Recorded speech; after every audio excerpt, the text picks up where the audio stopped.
What's up, YouTube? So, sin tax is the increase of prices of taxes, including alcoholic drinks and cigarettes.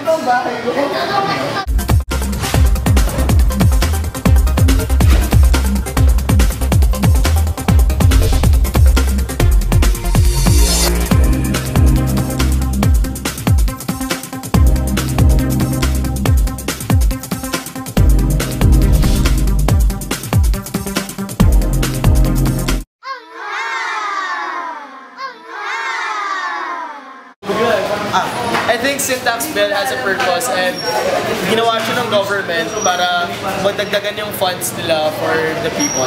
Personally, I think the law is not that effective because it cannot stop smokers from smoking. It could only lessen the consumption of cigarettes a day. I think the sin tax law doesn't really make sense because, first of all, if people want to smoke, they'll find a way to smoke anyways.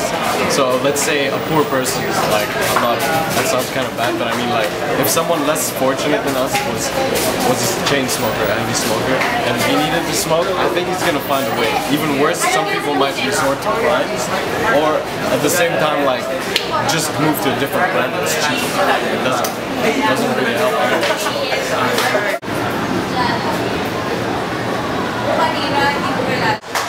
No, kasi I can still afford it. Parang for me, it's so cheap. For me personally, it doesn't affect my smoking. I still smoke a lot. Still smoke the same amount, and I think I mean my friends also smoke the same amount of cigarettes. So Yeah, I smoke less because of the sin tax. It really hurts me emotionally, physically, and spiritually.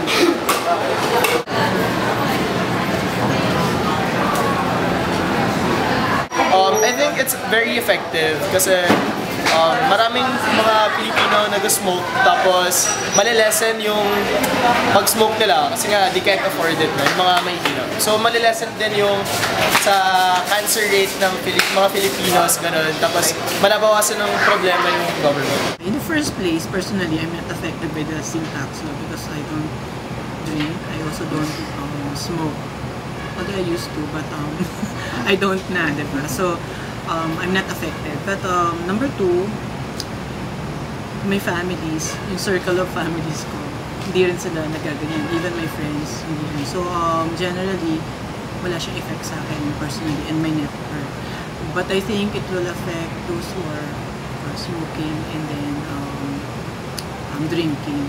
So, the Philippines, diba? There's a study before that is saying na you will know kapag affected economically ang Philippines by the number of, may correlation, yung number of San Miguel beer being consumed by individuals at saka yung economic development ng Philippines. The more San Miguel beer bottle na nakoconsume, the negative, the economic standing ng Philippines. Bakit? Parang nature naman daw ng mga Filipinos na kapag may depression, drink ng drink. So it will affect the Filipinos in general. So, yun. So, yun yung effect ko. Feeling ko sa Philippines, definitely negative yung effect niya. But of course, sa akin personally.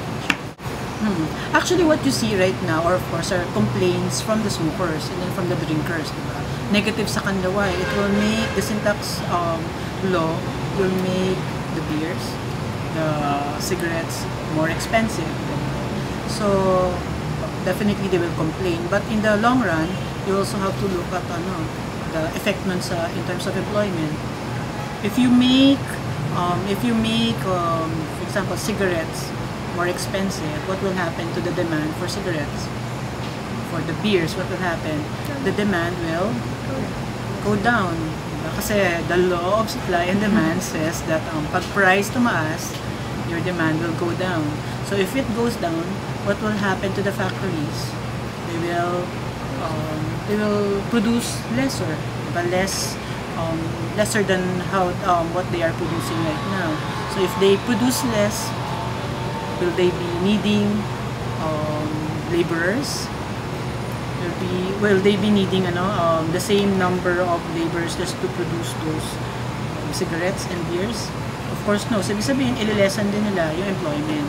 So, in the long run, you will see that hindi lang yung mga direct consumers maapektuhan, but maapektuhan din yung mga empleyado ng mga companies na to. That's why, if you can see yung major naglo-lobby, or of course the companies na that will get affected, they will of course profits nila yun, but laborers nila will also get affected. So yan yung general effect ng sin tax. Although they're saying na yung earnings from that law will directly go to health initiatives. That's another question. That's another kwento. Kasi based on experience, we really don't know where our taxes are going. Right? And we also don't have a say as to how it will be allocated. So that's another kwento. But in general, may effect talaga yung sin tax. Hindi lang siya dun sa mga nag-smoke tsaka nag-alcohol. Of course, you have to